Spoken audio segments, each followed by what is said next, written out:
Hi, Abraham. First, I want to thank you more than my words can express your teachings, because since the spring, it has really changed my life. I am practicing what I have heard, and I've experienced some wonderful manifestations of my vortex just by focusing on the emotion and how good I feel when I feel good, and it ramps. So you're having fun even before the manifestation. Yes. That matters a lot. Yes, and just visualizing, and have been amazed at how it shows up more than I could have imagined. But I'm stuck. Or you could say more than I knew before. More than I knew before. Because you must know it now or it wouldn't be. Yes, exactly.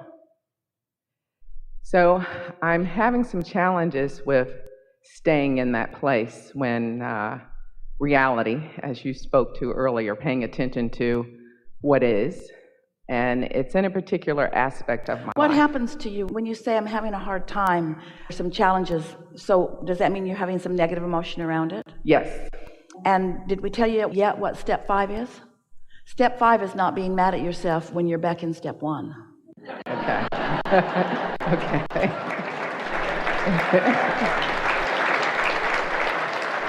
It's realizing the importance of contrast. It's realizing that sometimes a little extra contrast adds a little extra clarity to something, or a little extra resolve, or a little extra determination to focus. You see what we're getting at? Yes, yes. The other day we were visiting with someone who was speaking similarly, and we said, wouldn't it be interesting, because we'd been talking about this vibrational reality and how this vibrational reality is turning to the things that you want to experience fully, and that it's a process, and that once it begins, it's a sure thing. Now, you can stall it out by keeping a belief active that doesn't let it move forward. But once the desire is born, if you've been listening to us for a while, you've been hearing us say, if this time-space reality has the wherewithal to give you a desire, it has the wherewithal to give you the full-blown manifestation of it. You heard us say, well, this is what we're talking about. Once the desire is realized by you, that means you were in the receptive mode enough to get the desire, and you can return often enough to the receptive mode to play it all the way out into its fullness. And so when you realize that it's underway, that it is flowing, that it is a slam dunk, that the worst thing you can do is slow it down, but the best thing that you can do is just allow it to unfold easily, then it's easier to find a reason to feel good knowing that that will be the result of it. So we interrupted you. You want to talk more specifically about something? Yes, so the negative emotion that I experience, particularly around finances, and I have been this way longer than I've ever wanted. Now, you must have misunderstood. We didn't ask you, how have you been? Yeah. Where have you been? Tell us about yourself. We didn't do any of that. Right. Because we don't want to activate that unnecessarily. So I am compulsively going to a place of fear. Fear that is irrational based on what I've experienced in this life. Well, it doesn't matter how rational or irrational it is. Fear always means the same thing. You're broadcasting in opposition to the broadcast of your inner being. So fear always means that you have a different opinion about it. And so give us an example of a thought you think when that fear hits you. Be as specific and succinct as you can in that. Okay. This is the beginning. I'm going to lose everything. All right, so that's a strong thought.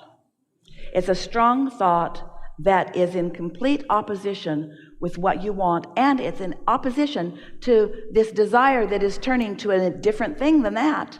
You've got a desire that's turning to an entirely different thing than that. And when you say that, you really mess up that vibration, and that's what that fear is.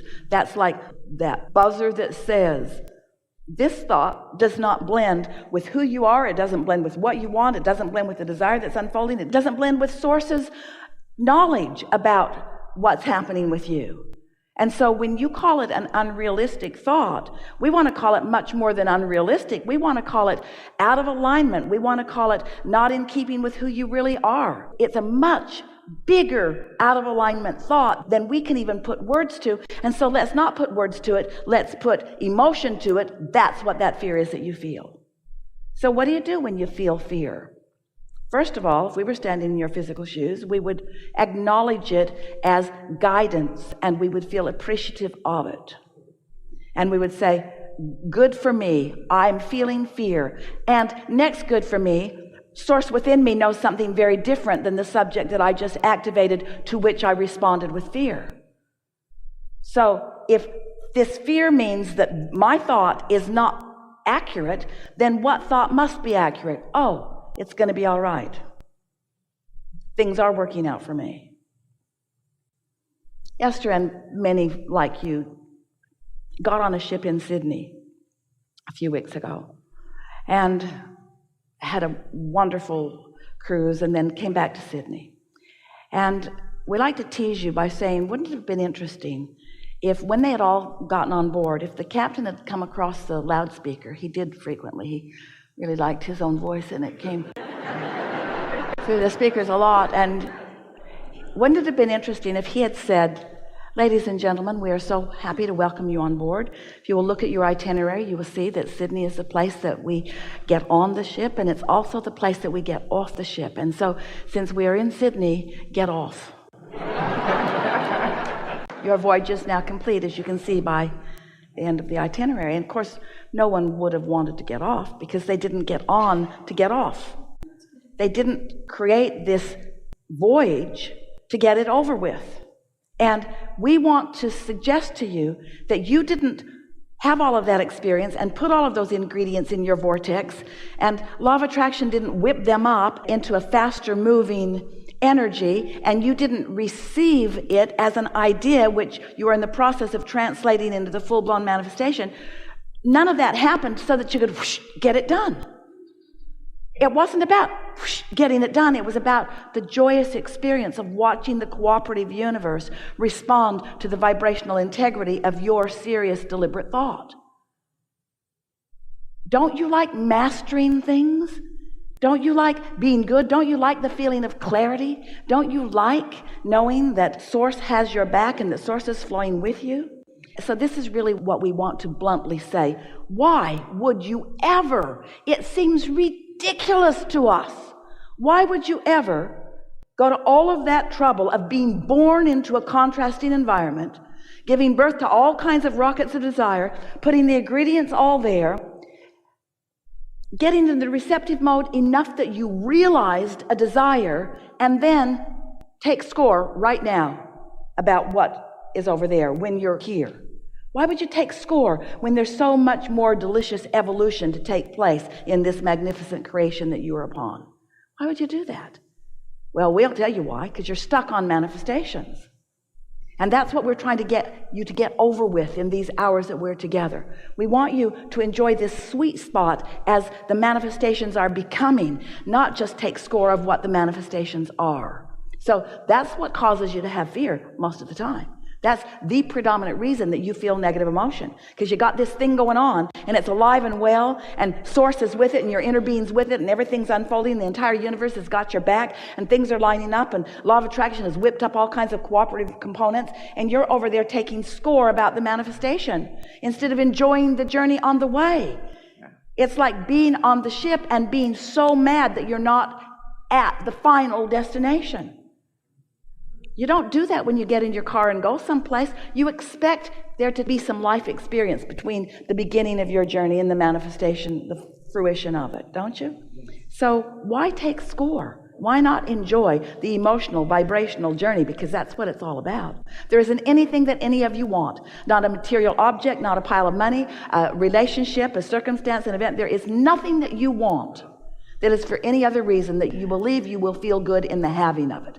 We want to convince you today that you can feel good in the not yet having of it, that you can feel good in the uncondition of it. If you need the condition before you can feel good, you can't control the conditions, so what are you going to do about all those conditions you can't control? You've got to start figuring out how to be unconditional. You've got to start figuring out how to become the vibrational being that you were born to be, because you are eternal. This isn't going to end. You're not ever going to say, okay, I'm done. I've reached my final manifestation. Oh, you tell those stories. That's what you call heaven. Oh yeah, I got it all done and now I can rest. It is not like that. You are a creator, and you never, ever, ever will stop creating. Ever, ever, ever, ever, ever. And you know how we know? Because we are non-physically focused and creating with you and through you and to you. It never ends. What's the big rush? Do you ever eat an ice cream cone? Don't you want to make it last? Don't you just go as slow as you can go without it dripping down your arm? Don't you want to savor it? Do you just scarf it? Do you just... Glad I got that over with.